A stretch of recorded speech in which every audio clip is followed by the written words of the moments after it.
അങ്ങനെ ആദർശ് ആ സന്തോഷ വാർത്തയായിട്ട് മുറിയിലേക്ക് കടന്നു വരുവാണ് കേട്ടോ. അപ്പോൾ നയന തുണി മടക്കിക്കൊണ്ടിരിക്കുമായിരുന്നു.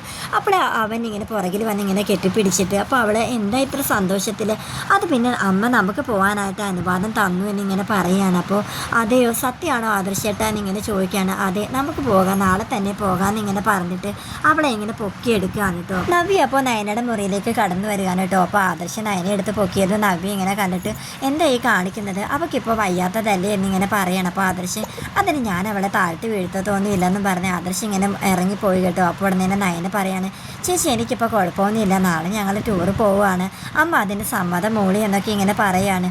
ആ നിൻ്റെ ഭാഗ്യം, ആദർശേട്ടൻ്റെ പോലെ നല്ലൊരു ഭർത്താവിനെ നിനക്ക് കിട്ടിയില്ലേ.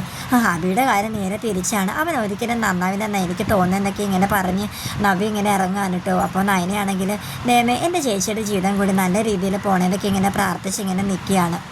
നവ്യ അങ്ങനെ അബിയോട് വന്നിങ്ങനെ പറയാനുണ്ട്. അബിയാണെങ്കിൽ നല്ല ഉറക്കമായിരുന്നു. അപ്പോൾ അബിയെ ഉണർത്തിക്കൊണ്ട് ഇങ്ങനെ പറയാണ്, നീ ഇവിടെ കിടന്ന് ഇങ്ങനെ ഉറങ്ങിക്കോ, ആദർശേട്ടൻ്റെ നയനയും കൊണ്ട് നാളെ ടൂറ് പോകാനായിട്ട് ഇരിക്കുകയാണെന്നൊക്കെ. അപ്പോൾ അവൻ പറയാണ്, അതിന് അമ്മായി സമ്മതിച്ചു എന്നൊക്കെ. അതെ, അമ്മായി സമ്മതിക്കുകയൊക്കെ ചെയ്തു.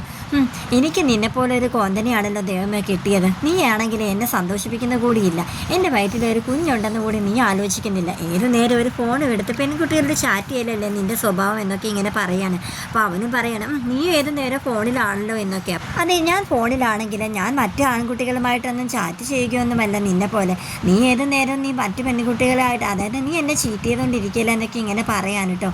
അങ്ങനെ അവൾ മുറിയിൽ നിന്നിങ്ങനെ ഇറങ്ങി പോവുകയാണ്. പിന്നെ കാണിക്കുന്നത് നമ്മുടെ നയനയും ആദർശും കൂടെ ഇങ്ങനെ കാറിൽ ഇങ്ങനെ ടൂറ് പോയിക്കൊണ്ടിരിക്കുന്നതായിട്ട് നമ്മുടെ ദേവ്യാനി ഇങ്ങനെ സ്വപ്നം കാണും കേട്ടോ. അതിൻ്റെ ഇടയ്ക്കിൽ അവർക്ക് ഒരു അപകടം പറ്റിയതായിട്ട് ഇങ്ങനെ കണ്ടിട്ട് അവളിങ്ങനെ പേടിച്ച് ഇങ്ങനെ ഞെട്ടി ഇങ്ങനെ എണീക്കുകയാണ്.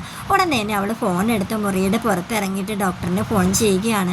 ആ ഡോക്ടർ പിന്നെ എനിക്ക് കരൾ തന്ന കുട്ടിയും ഹസ്ബൻഡും കൂടെ അവരൊരു ടൂറ് പോവുകയാണ്. ഈ സമയത്ത് അങ്ങനെയൊക്കെ പോകാവോ, ഹെൽത്ത് ഇഷ്യൂസൊക്കെ ഓക്കെ അല്ലേ, അങ്ങനെയൊക്കെ ഇങ്ങനെ ചോദിക്കാനുണ്ട്. ഇപ്പോൾ ഡോക്ടർ പറയുന്നുണ്ട് അതൊന്നും ഇപ്പോൾ ഒരു കുഴപ്പമില്ല, അവളിപ്പോൾ പെർഫെക്റ്റ്ലി ഓൾറൈറ്റ് ആണ് എന്നൊക്കെ ഇങ്ങനെ പറയുകയാണ്. അങ്ങനെ നമ്മുടെ ദേവയാനി സന്തോഷത്തോടെ ഇങ്ങനെ ഫോൺ കട്ട് ചെയ്യാണ് കേട്ടോ. അപ്പോൾ ഈ സമയം രാവിലെ ആയി. അങ്ങനെ ആദർശം നയനയും പോകാനുള്ള ഒരുക്കത്തിലാണ്.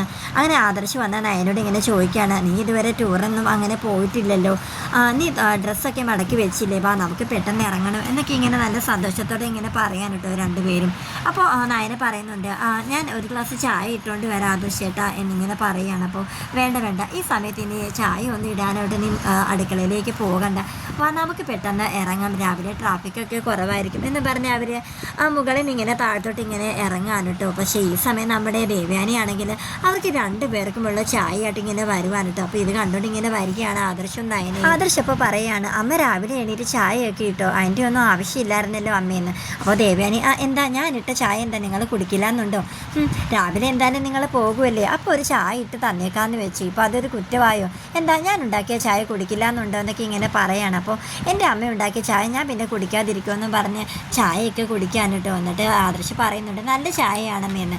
അപ്പോൾ ദേവയാനി കടുപ്പം കൂട്ടിയായിട്ടത്, യാത്ര ചെയ്യല്ലേ, ഉറക്കം വരാതിരിക്കാനോ എന്നൊക്കെ ഇങ്ങനെ പറയാൻ കേട്ടോ. അങ്ങനെ അവർ രണ്ടുപേരും കൂടെ ഇറങ്ങുകയാണ്. അപ്പോൾ ദേവയാനി പറയുന്നുണ്ട്, മോനെ ഡ്രൈവ് ചെയ്യുമ്പോൾ സൂക്ഷിച്ച് പോകണം, പതുക്കെ ഓടിക്കണം എന്നൊക്കെ ഇങ്ങനെ പറയുക. അങ്ങനെ അവർ യാത്രയ്ക്ക് ഇങ്ങനെ പുറപ്പെടുവാണ്. അപ്പോൾ ദേവയാനിയുടെ കണ്ണുകളൊക്കെ ഇങ്ങനെ നിറഞ്ഞിങ്ങനെ, അപ്പോൾ നമ്മുടെ നയന ഇത് ശ്രദ്ധിക്കുന്നുണ്ടായിരുന്നു കേട്ടോ. അപ്പോൾ നയന നോക്കിയപ്പോൾ തന്നെ അവളെ ആ കണ്ണുനീര് അങ്ങോട്ട് തുടയ്ക്കുകയാണ്. അങ്ങനെ ആ ഒരു കാഴ്ച ഇങ്ങനെ കണ്ടുകൊണ്ട് ഇങ്ങനെ നിൽക്കുന്നതായിട്ടാണ് എപ്പിസോഡ് വൈൻഡപ്പ് ചെയ്തിരിക്കുന്നത്.